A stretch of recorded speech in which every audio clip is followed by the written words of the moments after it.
Red Brick Media.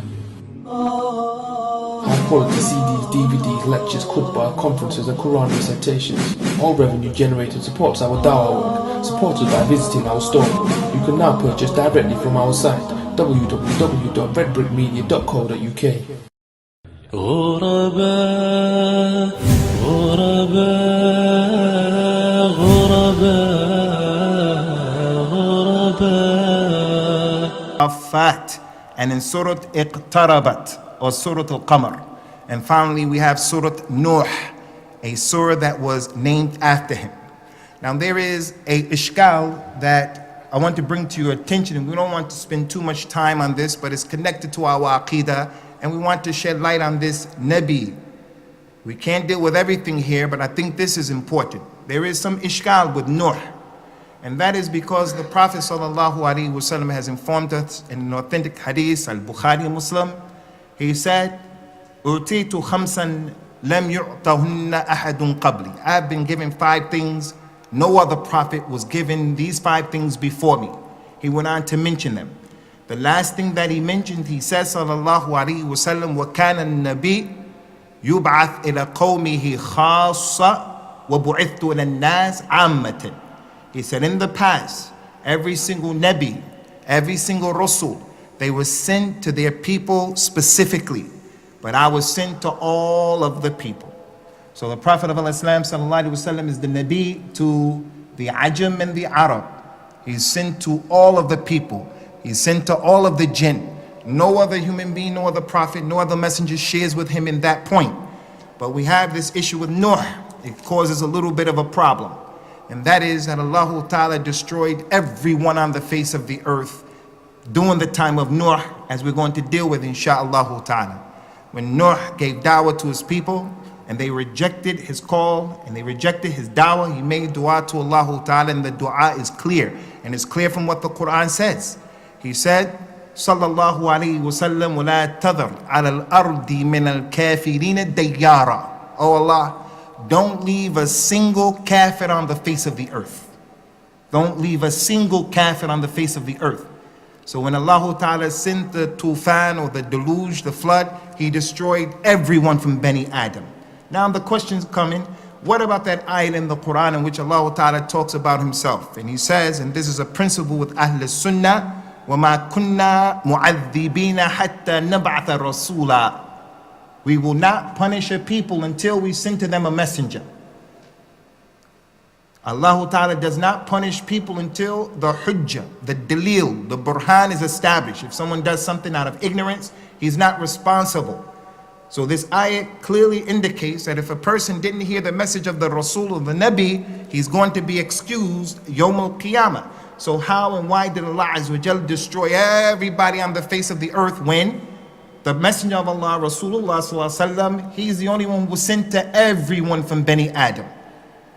They say that the way we come out of this ishkal is that during the time of Nuh, everyone who was living on the face of the earth at that particular time, they were from his ummah. Everyone who was living on the face of the earth during the time of Nuh was from his ummah. Whereas the Messenger of Allah sallallahu alaihi wasallam, everyone who was living on the face of the earth during his time, they're from his ummah, but they're from the ummah of a dawah.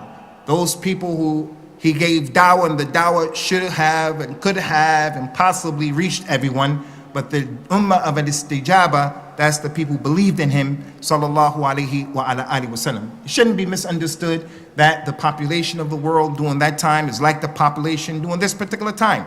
Maybe that's one of the reasons, and Allahu alam, maybe that's one of the reasons that Noah lived such a long time. Because as I mentioned, between Noah and Adam, there was 1,000 years. But Noah himself lived 950 years, as Allah Ta'ala mentioned in the Quran, وَلَقَدْ أَرْسَلْنَا نُوحًا إِلَىٰ قَوْمِهِ فَلَبِثَ فِيهِمْ أَلْفَ سَنَةٍ إِلَّا 50 عَامًا فَأَخَذَهُمُ الطُّوفَانُ وَهُمْ ظَالِمُونَ. Verily we sent Noah to his people, and he remained with them for 950 years. 1,000 years minus 50. And they were overtaken by the flood, by the deluge, while they were in the state of oppression. They were oppressing themselves. So maybe one of the reasons why he lived such a long time was because he had to give da'wah in so many places, sallallahu alayhi wa ala alihi wa sallam. Allah knows best. But that's one of the issues about Nuh that we have to believe in, that he lived 950 years, and this is something that is easy for Allah Azza wa Jal. As I just mentioned, Ikhwani, between Noah and Adam, our father, was 10 centuries, 1,000 years. The ulama of Islam, like Al-Imam Ibn Kathir, he said between Noah and Adam was another Nabi, and that Nabi was Idris, who was also mentioned in the Quran. Idris being a Nabi, and Nuh being the first Rasul sent to Bani Adam. As for the da'wah of Nuh, salawatullahi wassalamu alayhi, he is the first Rasul, so as such, he was the first individual to give da'wah ilallah, the first individual. He called the people to the tawheed of Allah, because prior to that, Adam and Adam's children, all of them were on tawheed. They made sins and they made mistakes. As the Prophet of Islam told us, sallallahu alaihi wasallam, kullu bani Adam khatta'un wa khayru khatta'in at-tawwabun. All of Adam's children make mistakes. Adam and his children, the way that they are, they make mistakes. When Allah Azza wa Jal created Adam, before he had the spirit of life blown into him, he left him lying there. He allowed the shaitan to go inside of Adam, in and out, to check him out. A shaitan came out and said, Inna hadha la yatamalik. This creation, he finds it difficult to control himself, meaning he's going to make mistakes. So Adam's sons, daughters, all of them, up into the time before Nuh came, all of them used to make mistakes, murder and other than that. But they did not make shirk with Allah Azza wa Jal. They didn't make shirk. Only when they started to take people as gods and idols along with Allah Azza wa Jal, only when that happened, they shirk get introduced to Bani Adam, and as a result of that, Allah subhanahu wa ta'ala, in establishing the hujjah, the dalil, the burhan upon them, he sent his Nabi Nuh salawatullahi wassalamu alayhi. So his da'wah was the da'wah of a tawheed. He called to the tawheed of Allah in its three aqsam. When you read the story of Nuh, his da'wah was to the tawheed of the uluhiyah of Allah, the ibadah of Allah, telling the people to worship Allah alone. He gave da'wah to the tawheed of the rububiyyah of Allah, explaining to the people, Allah is the one who provided you people with children. Allah is the one who sends the rain from the sky. Allah is the one who protects you, and so forth and so on.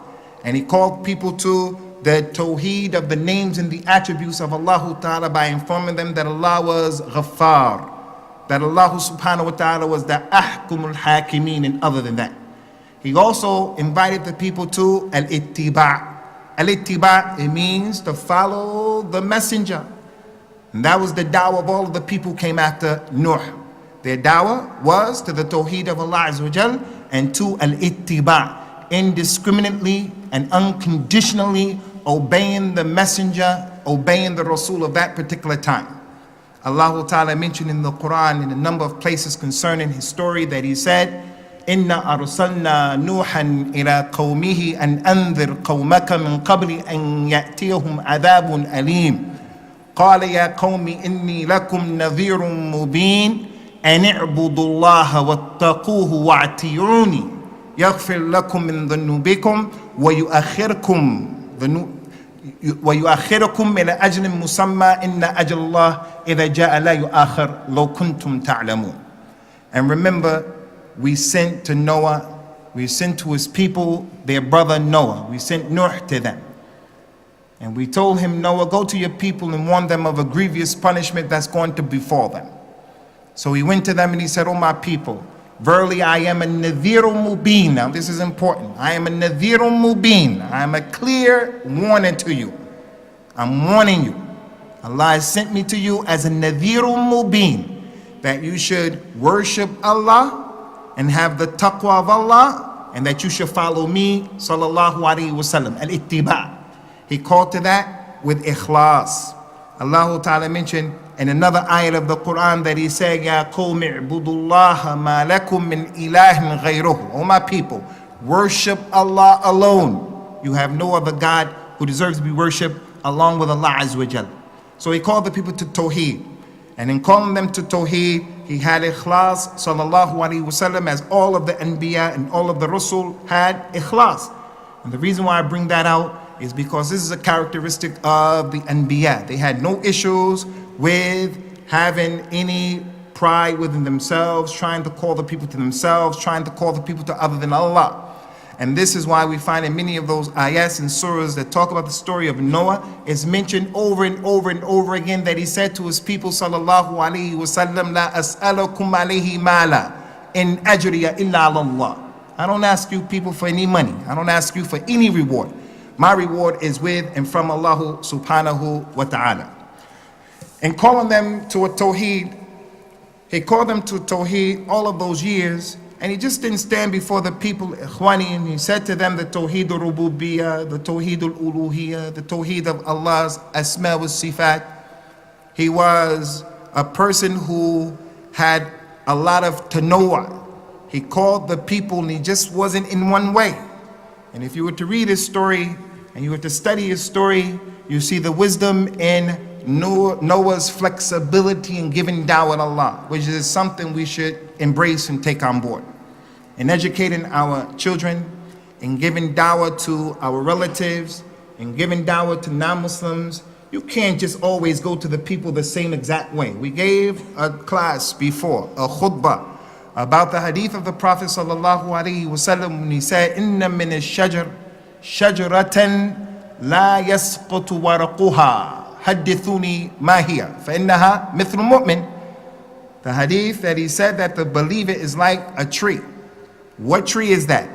He finally told him it was the date palm tree. We mentioned to you, brothers, that one of the reasons why the believer is like the date palm tree is because the date palm tree is different. Not every date palm tree is the same.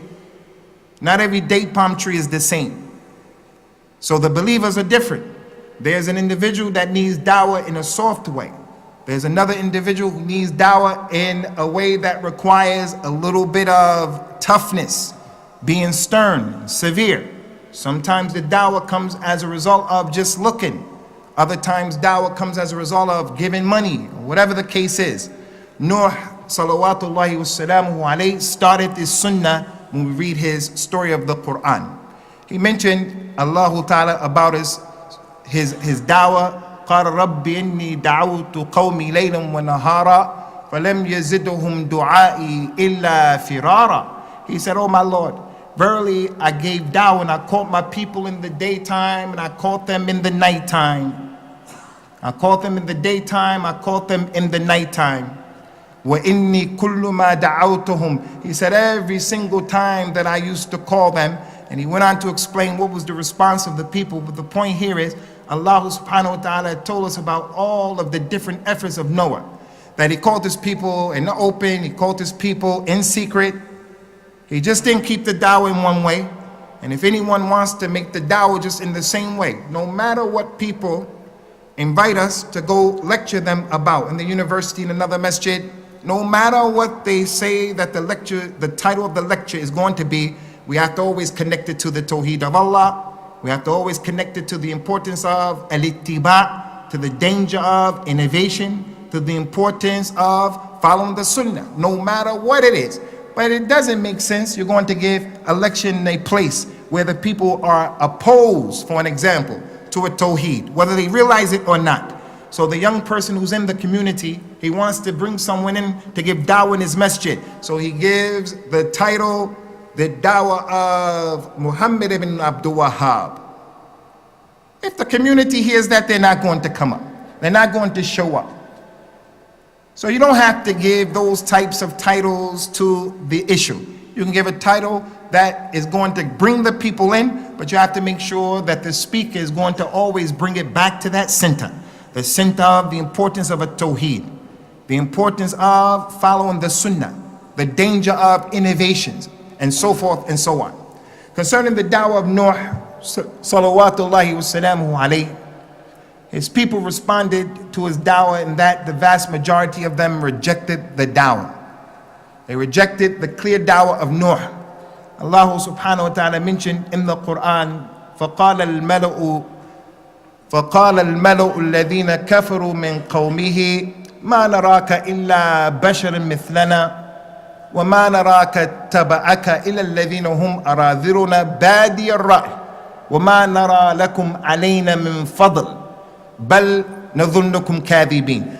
They rejected his dawah for 3 reasons.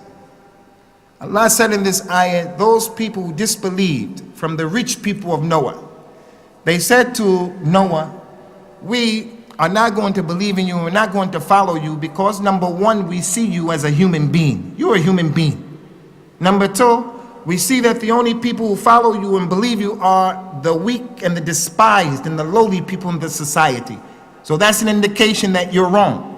And they said number 3, we see that you don't have any virtues over us. You're not better than us. Why should we follow you? You're not better than us. And throughout his story, those are the 3 reasons that the people gave for rejecting his dawah. Wherever he went, to whoever he went, they rejected him because he was a human being, which is ajib. It's ajib, number 1, because ikhwani, before, as I mentioned, Noah, Bani Adam, they used to have the tawheed of Allah. They made mistakes, they murdered, and they did other than that. But they didn't make shirk with Allah until there were a group of men who came, and they were religious and they were righteous, as Allah mentioned in Surah NUH. قالوا لا تذرن آلهتكم ولا تذرن ودا ولا سواعا ولا يغوث ويعوق والنسرا. They said, don't abandon your gods.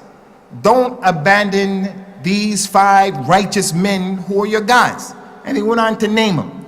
Don't abandon Wad and Suwa and Yaghuth and Ya'uq and Nasr.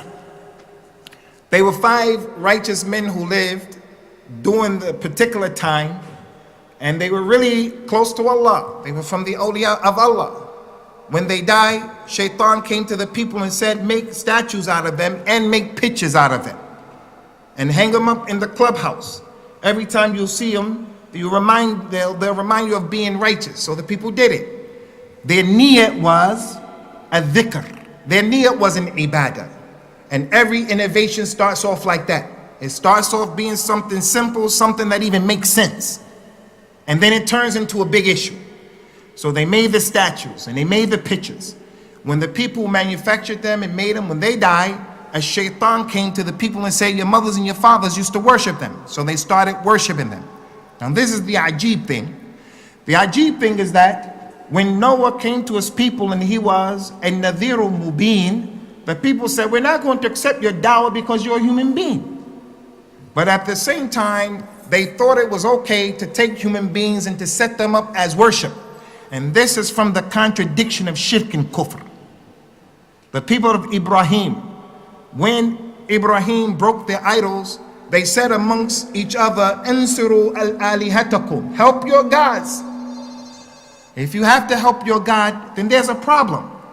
If it's not the other way around where your God, the one that you worship is helping you, then it's a problem. So that's from the contradiction of people of shirk and kufr, and you will always find these types of contradictions. Isa ibn Maryam, one of 3 contradictions. Any and every one who worshipped other than Allah, there are going to be contradictions in their mu'taqad, in the thing that they believe. The other thing about this issue of why they rejected Noah, because he was a human being, Allah Ta'ala mentioned in so many of these ayahs of his story that Noah never claimed to the people that he was more than a human being.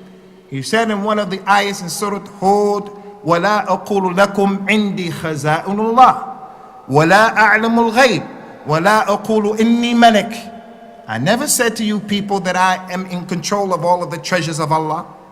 I never told you people that I know the ghaib, I know the ilm al-ghaib. I never claimed that I was an angel. Yes, I'm a human being, just like you are a human being. So for them to even bring that issue to the table, it defeated the purpose of them trying to be a group of people who are going to be excused Yawm al-Qiyamah. They're going to be punished because they rejected the haqq based upon kibr and istikbar. The other issue that caused them to reject the dawah of Nuh, salawatullahi wa salamuhu alayhi, is because the weak and the simple and the oppressed from the people were the ones who followed him. The few who followed him, they were from the masakin and the du'afa. And this is the nature of a dawah ila Allah, and this is the nature of Allah's deen.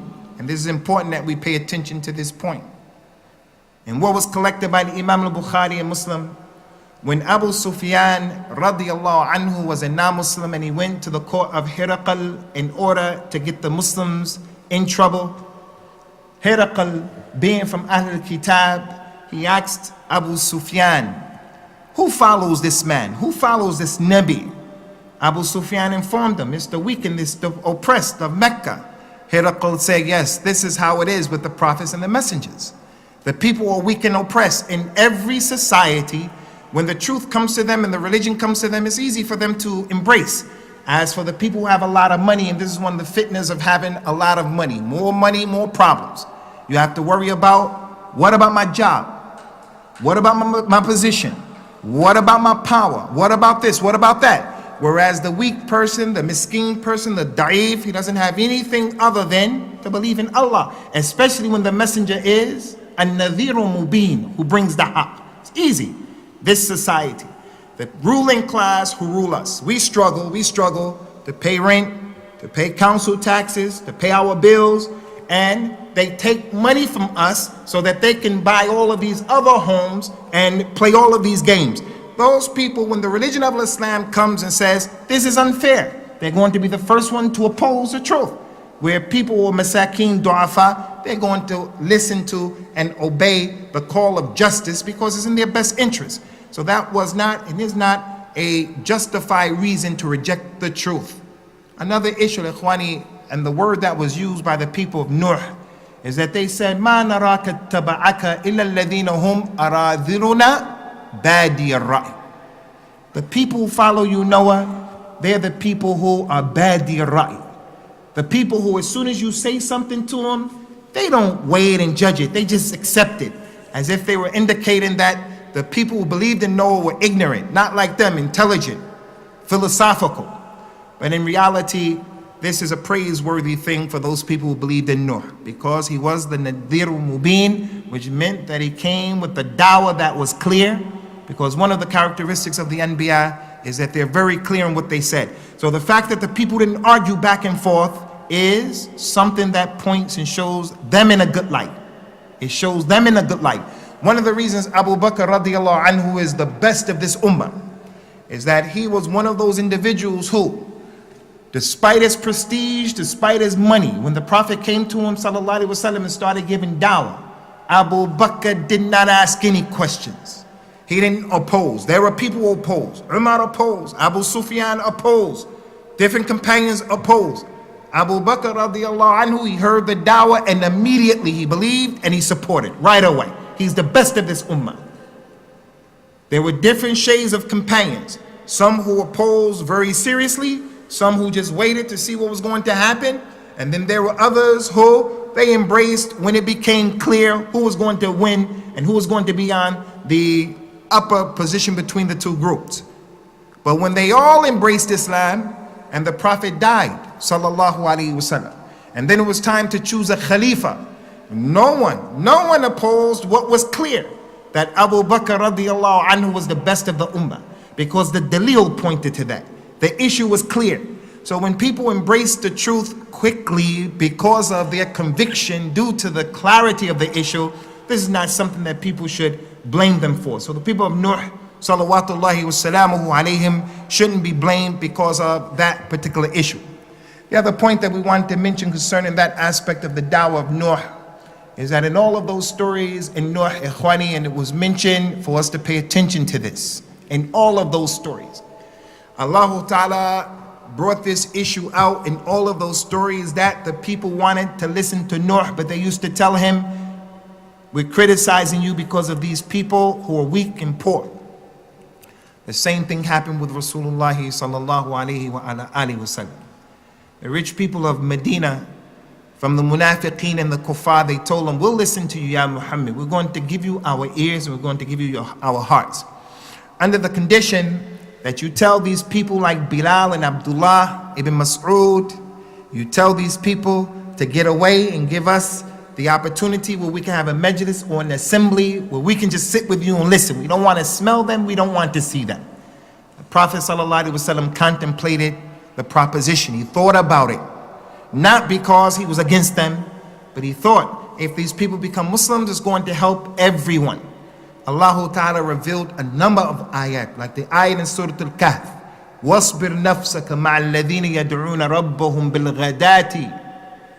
Be patient, Ya Muhammad, with those people who are with you, who call on their Lord in the morning time, وَالْعَشِيِّ, and in the night time. They make salat with you. Fajr, dhuhr, asr, maghrib, isha. Be patient with them. Be patient with them. وَلَا تَعْدُ عَيْنَاكَ عَنْهُمْ تُرِيدُ زِينَةَ الْحَيَاةِ الدُّنْيَا.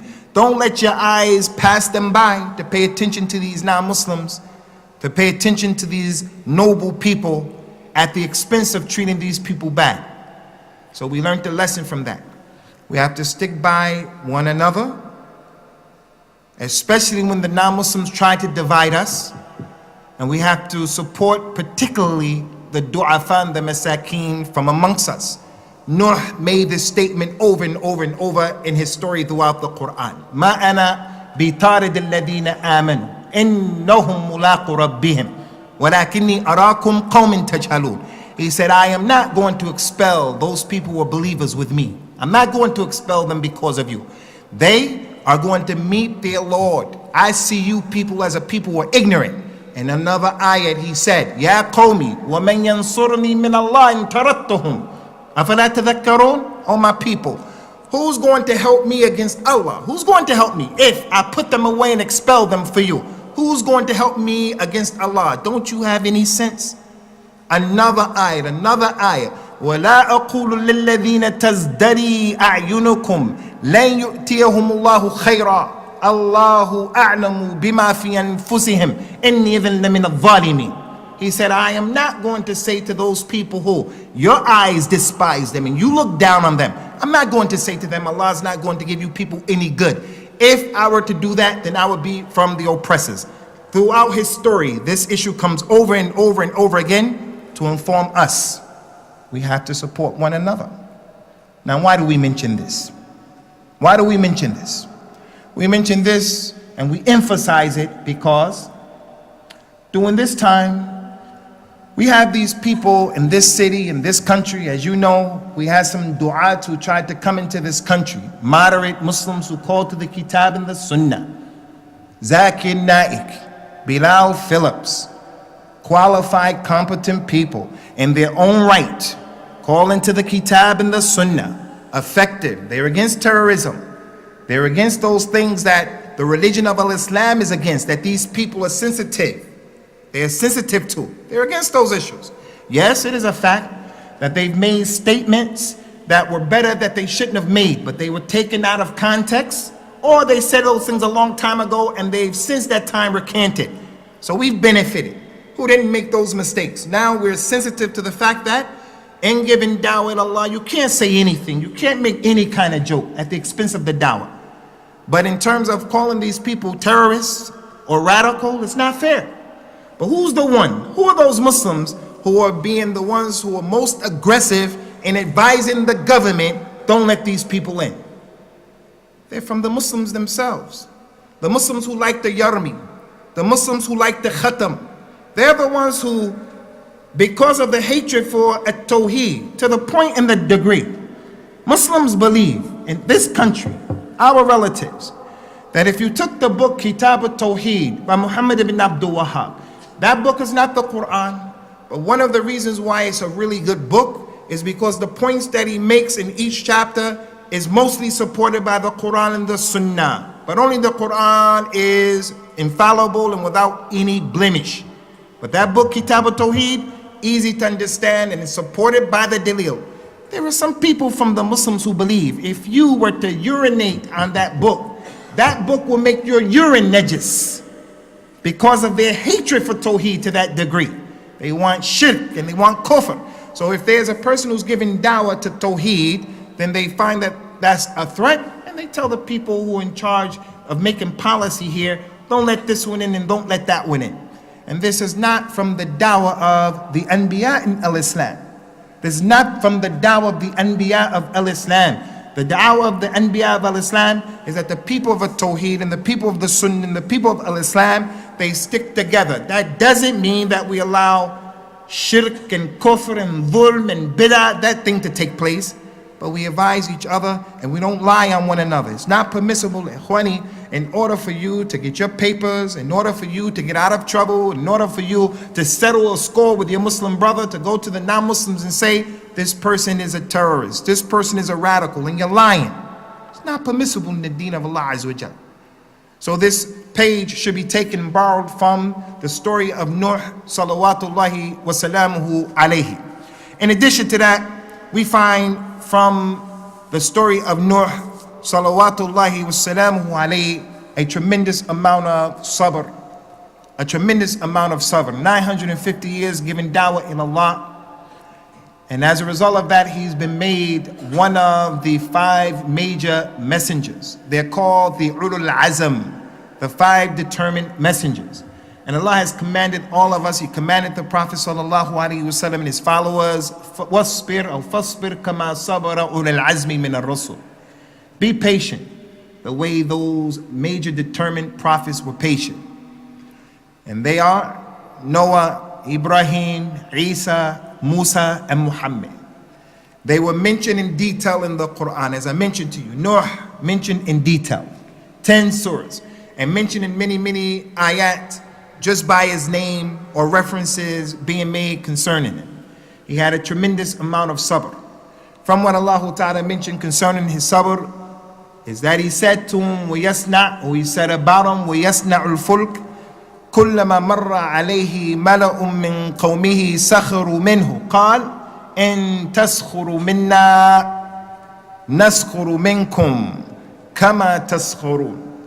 Every time Noah, his people used to pass him by, they used to see him building the ark. They saw him building the ark. Every time a group of the rich people passed by him, they would make ridicule of him. Istihza, as-sukhriya. He's in the middle of the town making a large ark, telling the people that you're going to be destroyed. The flood is coming. The people are saying to him, you can imagine, Noah, you're crazy. And the people who believe with you, they also must be crazy. And Noah would just simply said to them, while giving dawah, consistently being patient, you people may make fun of us today, but we're going to make fun of you later on. And he just didn't stop there, just building the ark, and he left them. He continued to give them dawah for the duration of that time. Never stopped and never changed. A dawah to tawheed. So we can't be of those people when people make fun of you because you wear hijab. That can't be a deterrent for you to take off the hijab. They make fun of you because you have a beard or you pray. That can't be a deterrent for you to stop praying and stop practicing your religion. You're doing that thing which is not popular with your family who are non-Muslims or your relatives who are Muslims. They're doing all of that shirk and kufr, and you're trying to be on the sunnah and upon at-tawheed, and they ridicule you. You have to be patient the way Nuh was patient, because what appears to be strange to them is strange because of ignorance. It's strange because of arrogance. Don't join in the yarmi, don't join into the khatam just because they're putting pressure on you. You have to be patient. Noah continued to be patient, and he continued to give da'wah to Allah. The people got upset with him. They got upset with him. Allah subhanahu wa ta'ala mentioned, قالوا يا نوح قد جادلتنا فأكثرت جدالنا فأتنا بما تعدنا إن كنت من الصادقين. They say, hey Noah, you have argued with us and argued with us, and you've argued with us a lot. We're tired of these arguments that you're having. Just bring to us what you're threatening us with. Bring it. Just bring it on. If you're really telling the truth, then make it happen. At that point, it became apparent that nobody else was going to believe. So Nuh, salawatullahi wassalamu alayhi, took it upon himself to make dua against the non-believers. This is in the Torah. This is in the Injil. This is in the book of Allah Azza wa Jal. He made dua. Said to Allah Ta'ala that he was maghloob, that they were overpowering him. He's tired of it. So he made dua, like the one that we mentioned. Don't leave on the face of the earth a single one of them. He went on to say, if you leave one of them in the earth, la yalidu illa fajirun kaffara. If you leave one of them on the face of the earth, he'll do nothing but reproduce and have a child who's a fajir, a kafir. Don't leave any of them. Let's start all over again. So Allah subhanahu wa ta'ala commanded Nuh, salawatullahi wa salamuhu alayhi, commanded him to get on the boat, but not just to get on the ark by himself or with his family, but as it was mentioned in the Quran. And this was one of the most intriguing stories for me when I was a Christian. Although I really didn't believe, it didn't make a lot of sense, a lot of what their book was saying. But as a young person, I remember being intrigued by the story of Noah and those animals on the boat.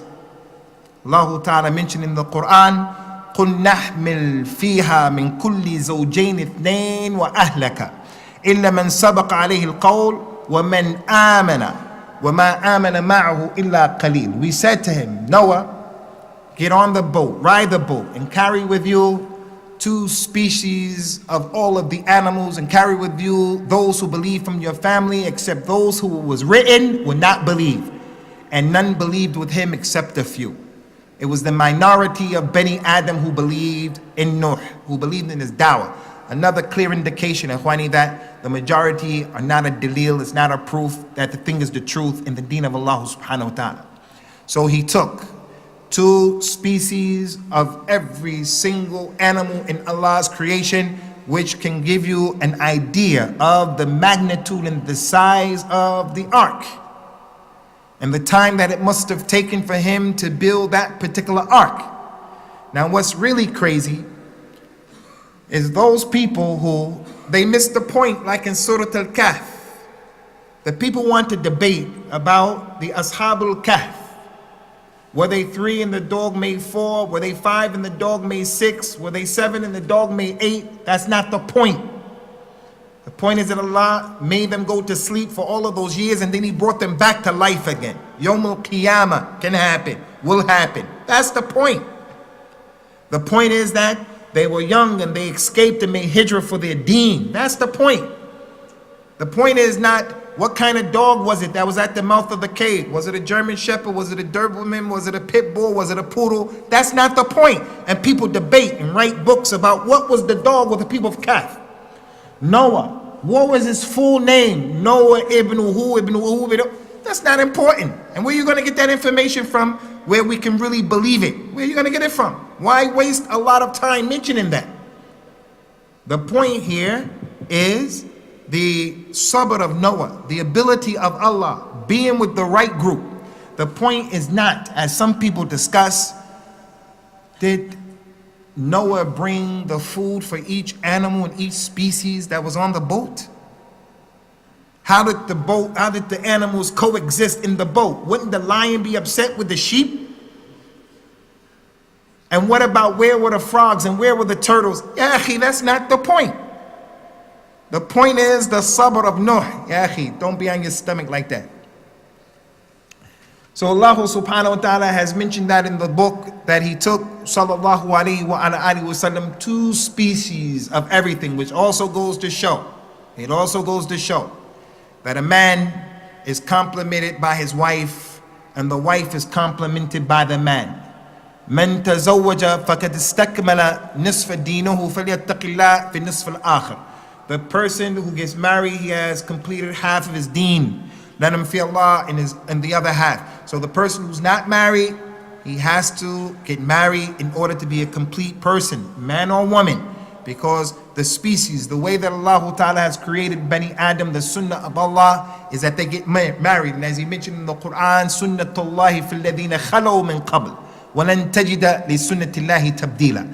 This is the sunnah of Allah with those people who went before, and you will not find in the sunnah of Allah Azza wa Jal any change.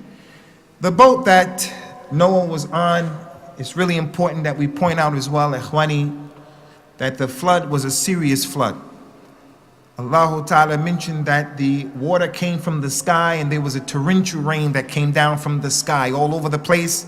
And there wasn't rain that only came from the sky, but also the springs that were in the earth, they also flooded. The water that's on the face of the earth, lakes and all of that, it also flooded. And they were in the boat. Allah Ta'ala mentioned about the boat, وَهِيَ تَجْرِي بِهِمْ فِي مَوْجٍ كَالْجِبَالِ, that they were on the boat and there were waves the size of mountains that were hitting the boat. And no one was saved except the people with Noah. And those people who were drowned, they were the people who was written for them to drown. And from those who were written to be destroyed with the disbeliever people were some of the family members of Noah. Noah is from the Ulul Azm, from the determined messengers. Noah was the first Rasul sent to the people. And yet there were close relatives from his family who didn't believe. Ibrahim is from the Ulul Azm min al-Rasul. And he's the Kaleem of Allah. وَكَلَّمَ اللَّهُ مُوسَى تَكْلِيمًا. Ibrahim is the Khalil of Allah. And his father Azir, Ibrahim's father Azir, didn't believe.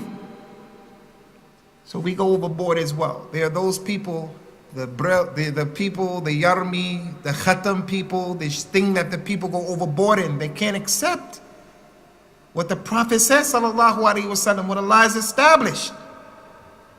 His mother and his father, they didn't die as Muslims. The Prophet said that in Sahih Muslim, sallallahu alaihi wasallam. Inna abi wa abaka fin nar. My father and your father is in the hellfire. I asked Allah to give me permission to visit my mother's grave, and He allowed me. And then I asked Him to make istighfar, and Allah didn't allow me. He established that in Abu Dawood, in Sahih Muslim, in the Quran. That's established. The people get upset. So from the people who were not allowed to be saved were the closest members of Noah's family. Allah Ta'ala mentioned in the Quran, وَنَادَى نُوحْ رَبِّي إِنِّ ابْنِي مِنْ أَهْلِي وَإِنَّ وَعْدَكَ الْحَقِّ وَأَنْتَ أَحْكَمُ الْحَاكِمِينَ قال يا نوح إنه ليس من أهلك إنه عمل غير الصالح فلا تسألني ما ليس لك به علم إني أعيذك أن تكون من الجاهلين. Noah called down and he said, "Oh my Lord, verily my son is from my family, and your promise is the truth. Your promise that you won't let me down, you won't give me khizyun, you won't debase me. Your promise is the truth, and you're the ahkam al-hakameen from your asma, from your sifat. You're the one who is al-hakam, and you're the ahkam al-hakameen." Allah Ta'ala told him, no, he's not from your family, nor. Your family is the family of a taqwa. Your family is the family of al-iman. He's your biological son, but the real family is not from your family. He's not from your real family. إِنَّهُ عَمَلٌ غَيْرُ صَالِحٍ. This can mean two things. The way that it's translated is, verily, this is a bad thing. It can be translated like that, meaning your dua for me to forgive your son and to help him to be saved is a bad thing, Noah. It's a bad thing, Noah. It's a bad thing. Don't ask me to give rahmah and maghfirah to the person who made shirk. Don't do that. Don't ask me that. The other implication and possible meaning is that your son has done evil. Your son has done the deeds that are not good things. So I'm warning you of being of those people who are the ignorant people. So his son was destroyed. His son was destroyed. He tried to get his son to come on the boat. The son said, no, I'm going to go to a mountain. The father said, no, nothing. The mountain, nothing other than that is going to save you today from what Allah subhanahu wa ta'ala has sent against the people. The other person who was destroyed was the wife of Noah, someone close to him. The Imam read the ayat from Surah Al-Tahrim today. وَضَرَبَ اللَّهُ مَثَلًا لِلَّذِينَ كَفَرُوا امرأة نوح وامرأة لوط كانتا تحت عبدين من عبادنا الصالحين فخانتاهما فلم يغنيا عنهما من الله شيئا وقيل ادخلا النار مع الداخلين. Allah gives an example, a similar tool, a method. And as we mentioned in the last khutbah, ya Ikhwani, there are over 40 methods of the Quran. And the Salaf, if they would read one of the amthal of the Quran and he didn't understand it, he said, I'm not from the ulama, I'm not from those who know. Allah gives you the similar tool, the example for those who are disbelievers. The wife of Noah and the wife of Lot. Both of them were under the leadership, the authority of two of our slaves, two of our religious, righteous slaves. And they made khiyana. They tricked them. They weren't true to those two men. And their relationship with those two men didn't help them or benefit them with Allah at all. it was said to both of them, be of the people of the Nar, be of the people of the Nar, because they disbelieved in the dawah of their husbands, and the fact that they were close to them had nothing to do with them getting the najat from the Nar, being saved from the Nar of Jahannam. The only people who were saved from the Nar of Jahannam are the people who come to Allah subhanahu wa ta'ala with a heart that's salim. He has tawheed, and he's having the ittiba of the Nabi and the Rasul.